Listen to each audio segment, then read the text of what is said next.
Well, hello, DCO Nation, and welcome back to another DCO Live. We got another great crowd out there tonight.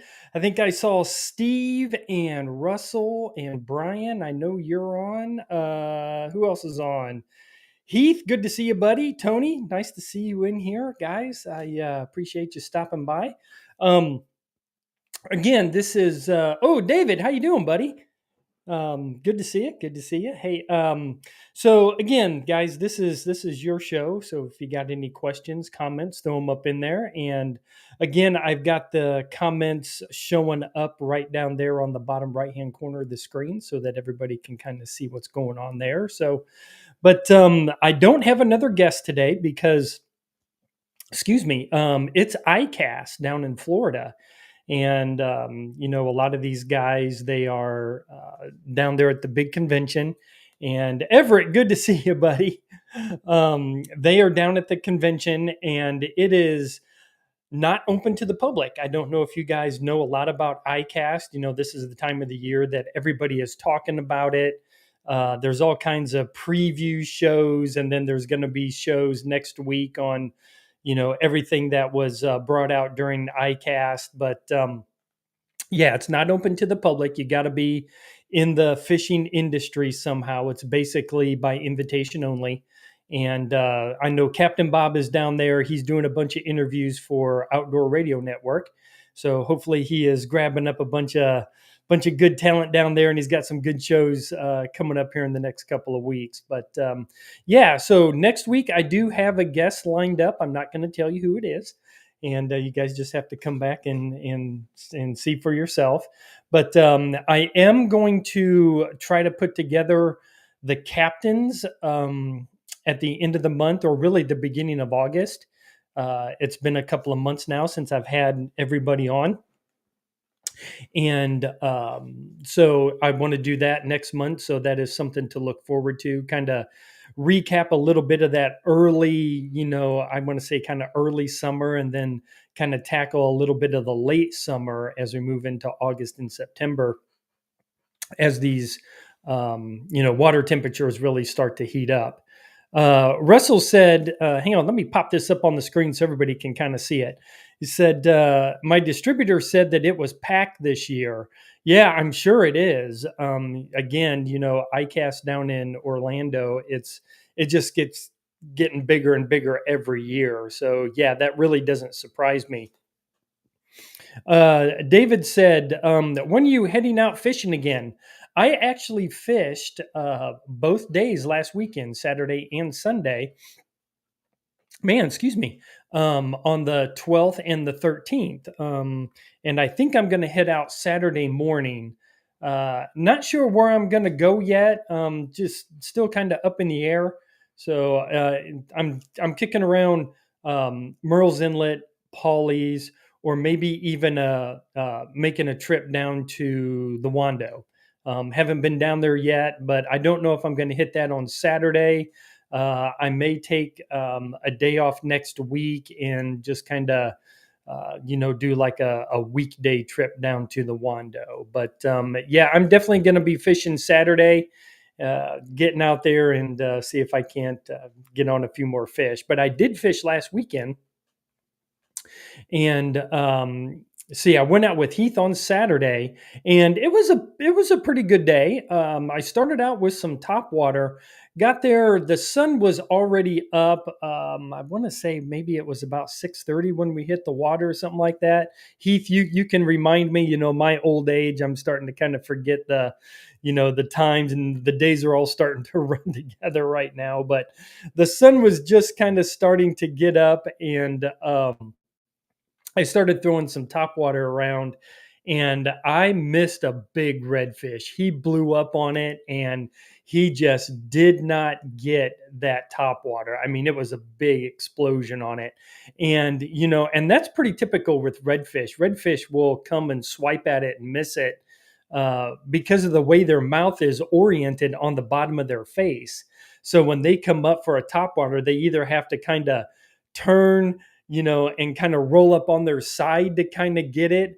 Or if they follow behind it, they got to kind of get on top of that top water to get it because again, their mouth is on the bottom of their face. So a lot of times those big redfish, they may miss it or miss it once or twice, but if they're hungry enough, you can throw it back in there and possibly pick them back up again.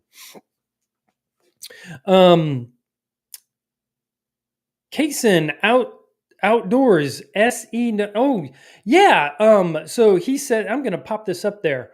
You should fish it's the Port City Kayak Anglers tournament this weekend at Port Fisher.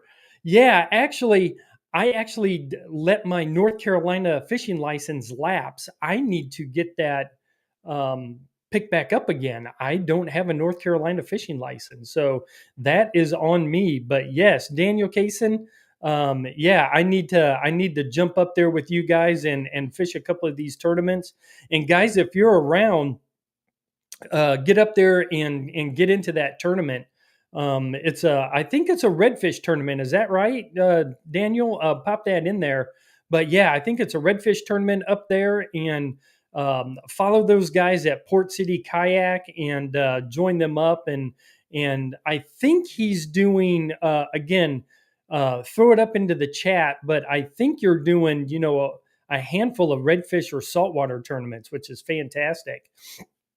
Excuse me, ma'am. I don't know what the deal is here this morning. I got like a frog in my throat, or this evening. Mm. So, yeah, redfish and flounder tournament. So, okay, great.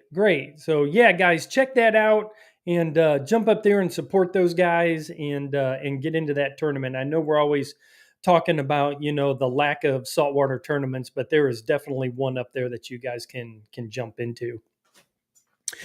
Speaking of North Carolina, one of the things that I wanted to touch on was the flounder season just is going to be opening up in September. And I'm sure everybody probably got the notice.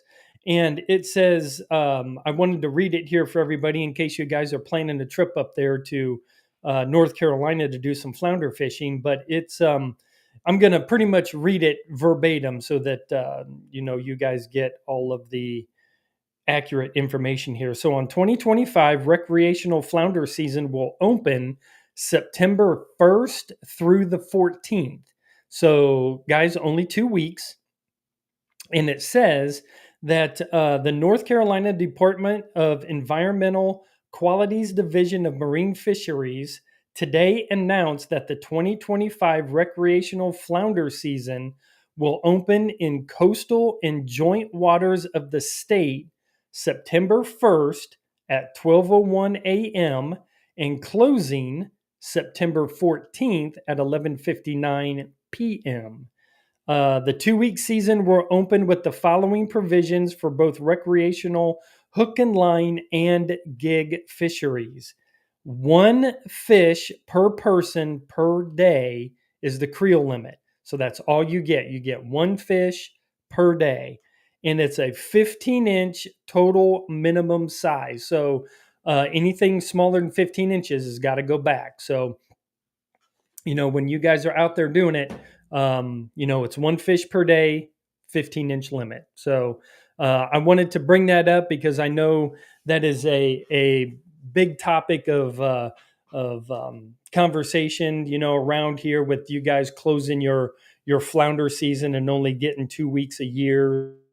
So, yeah, when that popped up, I wanted to make sure that I threw that out there for everybody. But, again, I always say, don't rely on me for the accurate information.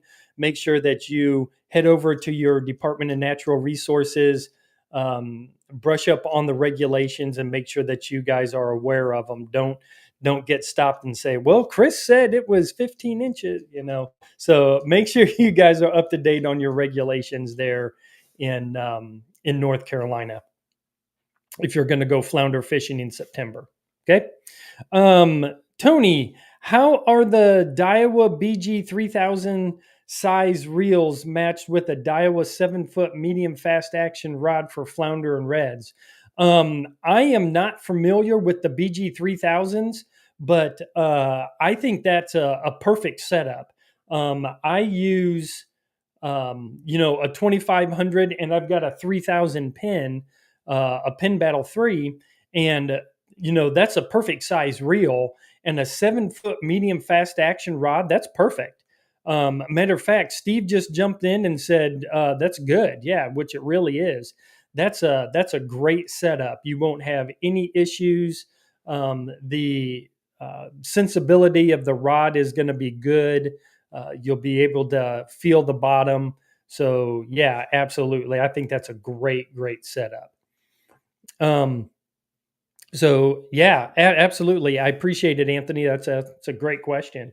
Another thing that I really wanted to kind of talk about was, it's starting to get really hot.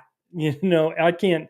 Yeah, I want to say the back end of this week, even tomorrow, Saturday and Sunday, I think they're calling for temperatures, in the middle 90s, and then the heat index is like up in like 104, 107 is kind of what I'm seeing right now. So make sure when you guys are out on the water that you're taking care of yourself. I know that when I was out on Sunday, I don't think I was drinking enough water. Even though I felt fine, I like didn't have a lot of energy. And so, taking just a few little snacks and making sure that you guys are staying hydrated out on the water. You may not be sweating out, a bunch of water, but you definitely want to make sure that you're taking maybe a Gatorade and drinking plenty of water. The sun protection is going to be very important this time of the year.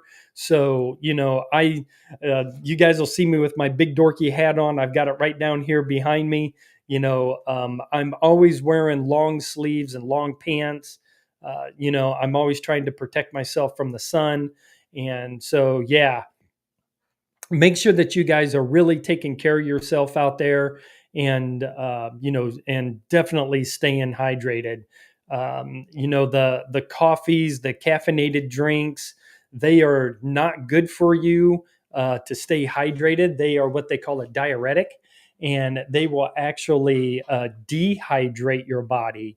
So, that cup of coffee in the morning is great. I always have one, and I always have one in the morning, but then I carry around 3 or 4 bottles of water, and then something with some electrolytes in it, either a Gatorade, a Propel, something along those lines to get some electrolytes back in me, or some kind of a snack that has some salt in it, some crackers, chips, anything like that that'll help you retain that water. So, just really take care of yourself out there. And oh my gosh, you got to be kidding me. So I think now, Judy Brandt Little, that is my mom, but I think that is my dad that is on. So, Dad, good to see you on here. Yes, I talk about him. He is not just a figment of everybody's imagination, but Dad, good to see you on here tonight. I appreciate you jumping on. That's great. That's really great. Um, Anthony, you said, what pound leader do you normally use? So I'm using anything between 12 and 20 pound leader. So 12, 15, 20. That's kind of what I'm using as far as my leader material. I have gravitated away from mono, and I'm using pretty much strictly fluorocarbon right now. I think the fluorocarbon is better around the oyster bars. And I think it's a little bit more braid resistant than what mono is. So, so I'm using 12, 15 to 20.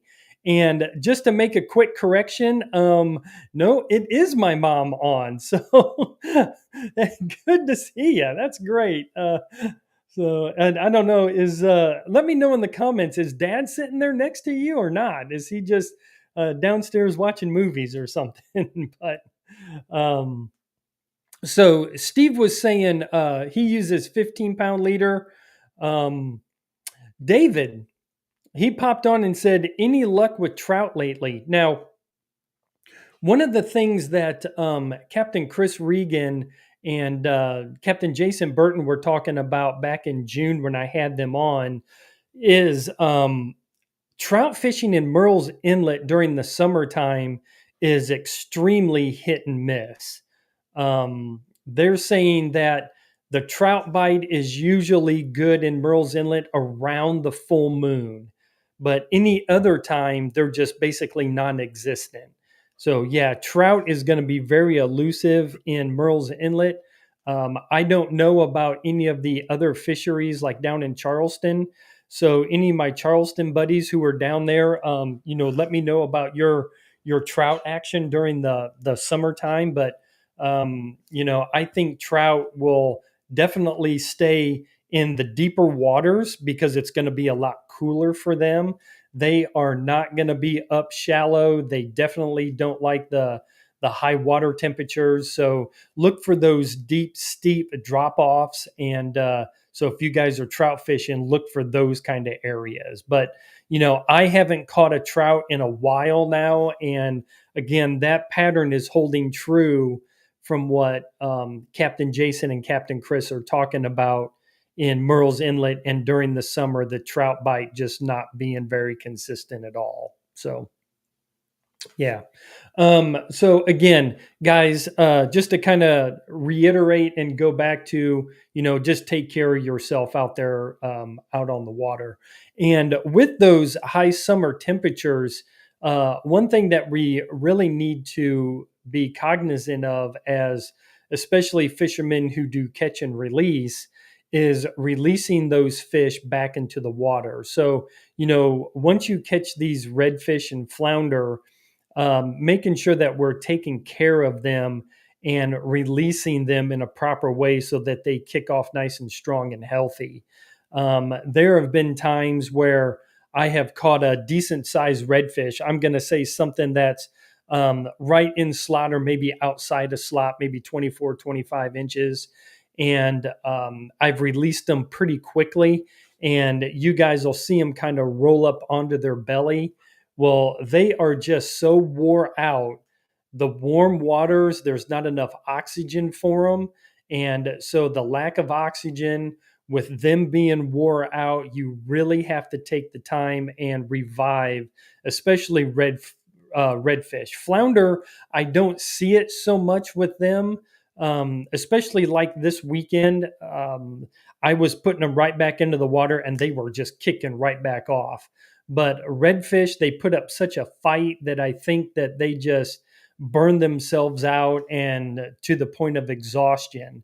So pretty much what I do with these bigger redfish is I will use my fish grips and kind of put them back into the water, and I will start pedaling to get some of this water flushing through their gills to get some oxygen back through them, pumping through their body, let them rest a little bit, and then you'll start to feel them kind of wanting to kick off. And then that's when I go ahead, open up those fish grips and let those fish, kick back off. So, really take care of your fish and making sure that you're reviving them back in. And if you happen to release them a little bit early, and you kind of look around and you see that redfish may have floated back, belly up, you can actually, pedal back over there, get a hold of that fish. A lot of times, if you just touch them, they'll just kick right off.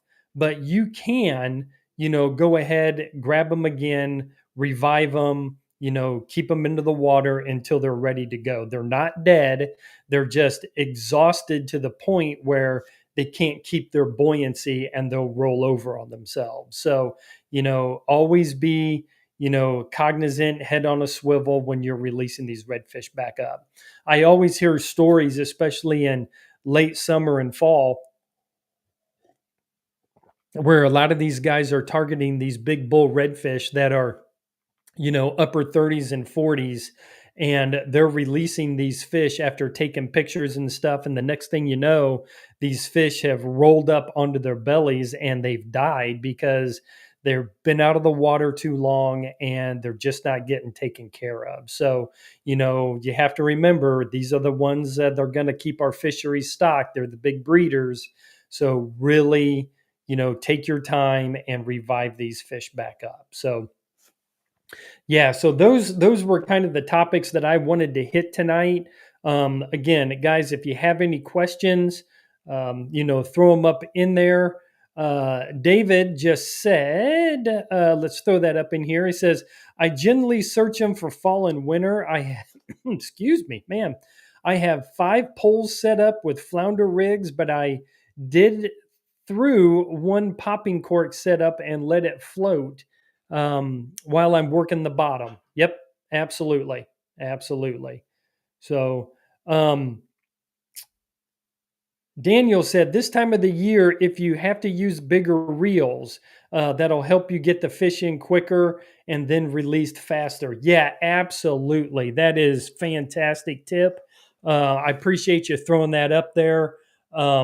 Matter of fact, you have said it now, and on Captain Bob's show a couple of weeks ago, he had Captain Jonathan Moss on, and he's a guide down in Florida, and he always ups his gear during the summertime for the exact same reason.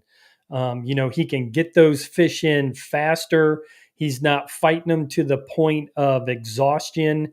And then, he's leaving them in the water, getting his camera, measuring board, all that kind of stuff ready to go, getting his picture, and then releasing them right back into the water. So, yeah, I appreciate you throwing that up there. That is a great, great tip. Thank you so much. Everett said he was going to be back down in a couple of weeks. Well, that's good. It is going to be just hot as all get out. So, you're coming down the perfect time. You couldn't come down in October when it's, 75 degrees. You got to come when it's 104. So, mm. But yeah, guys. So if you guys have any other, summertime tips, go ahead and throw them up there into the comments. And, is anybody going to be fishing North Carolina for flounder in September? Anybody going to be, making that run up there? I am definitely going to be renewing my license and getting up into North Carolina because I want to target some big bull reds. I would love to do a Pamlico trip, and because I know that there is some big redfish up there, and it's supposed to be a great fishery for that. And that is something that I am going to do this fall. And so Heath is saying I may try Sunset Beach again. Steve just said change directions while playing the fish to keep off kilter and you can land them faster. Okay. All right. That's awesome. So instead of just trying to reel them right in and fight them straight back into the boat, changing the angle I believe is what you're saying. So yeah. Okay. Great. Great. Appreciate that, Steve. So yeah, that's awesome.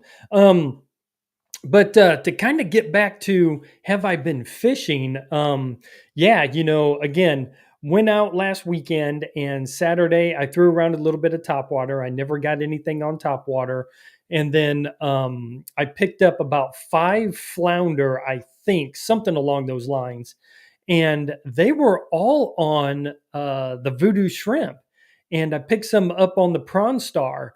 I did throw a paddle tail around a little bit, but I never really got any hits. But they seem to like that slower bouncing on the bottom, a little bit of a drag on the bottom, and that shrimp profile. That's what I'm seeing right now. I did hook up on, yeah, one small redfish right along the grass line on a voodoo shrimp. I didn't land him. He must have not really ate it. Maybe had a hold of a tail or something, or maybe just took a swipe at it. But I had him on the line, for 2 or 3 seconds, and then he popped off. But he was really the only red that I really had any shot at. Yeah, the one on the top water I did, but he completely missed it. Um, Heath just said my first 2 on Saturday were on paddle tails. So yeah, so Heath caught I know a 14-incher and then another one that actually he said came missed it and came back for it and then ended up picking it up. So yeah, so the flounder are still fired up and aggressive. So you guys can definitely, pick up some flounder. Brian says, what size flounder have you been catching in Merle's? So most of the flounder right now that I have been catching have been undersized.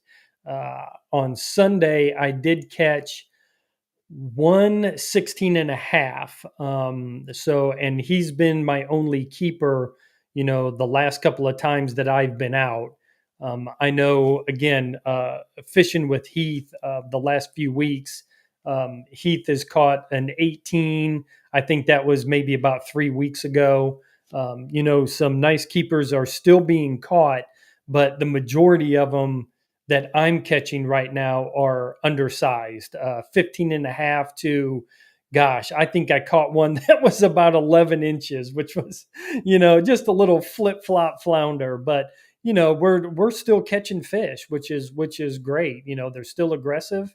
And he just said I caught a 17 last Thursday. So yeah, anywhere from, 18 right now. And I've heard of a couple of 20s from some guys that I've passed in the creek. So, yeah, they're still out there and they're still being caught. And I follow Merle's Inlet fishing charters and they're still catching a lot of keeper flounder. So, yeah, the fishery is still very healthy and a lot of good sized flounder out there. You just, it's going to be hunting and pecking and trying to find these fish because it is definitely getting a lot of pressure right now.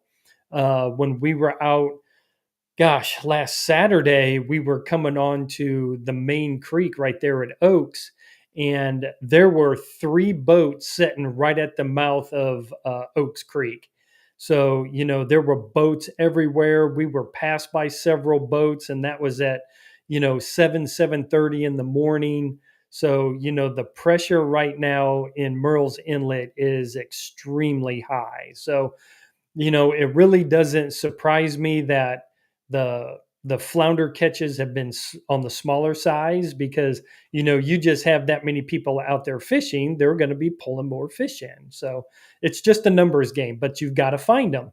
The couple of fish that I caught on Sunday, they were in some really out of the way areas that boats usually don't go to. And again, that's why I kayak fish. I get into these skinny little creek areas and I get back into places where these boats can't go. And and I'm catching more fish. I'm having more success. So, you guys who are kayak fishermen, get off of those main paths and those main creeks and start jumping back into these smaller creeks and see what you can pick up. I bet you have a lot more success than hitting the same creek mouse on the main channels where everybody can get to. Every boat that comes out is going to be fishing. So, definitely try to get back into those skinnier waters. But guys, that's already 30 minutes. I can't believe that this is already shot by. I really didn't have much of a plan tonight. And, I was just kind of jumping on and I was like, man, this is just going to be such a short little live session that because really didn't have any topics. And then all of a sudden, it's 8:30 and it's crazy. But yeah, guys, I really appreciate you guys jumping on. This has been great. And I'll be back next week again. Like I always say, same bat time, same bat channel. I will have a video dropping this weekend. I'm just putting some finishing touches on a video right now. I don't know if I'm going to be able to finish it tomorrow because I've got some work related things that I need to do. So I'll probably finish it, maybe Saturday and then kick it out Sunday. But, work still gets in the way, but I'm going to get them out as quickly and, as I can. But, hey, John, thanks for jumping on, buddy. You have a good night too. Thanks for joining us. And again, guys, remember, conservation starts with you. Release a fish for someone else to enjoy. We are the ones that keep these fisheries stocked. And so, yeah, that is all I have, guys. So if you guys, again, I don't say it very often, but if you guys think of questions throughout the week, you guys can always drop me a message on Instagram or Facebook. They are both at Deadcom Outdoors, and I will put them over here in the queue and get to them on the next show. So, guys, again, I really appreciate everybody, and I will see you all next week. If I don't see you out on the water, you guys have a great weekend and tight lines.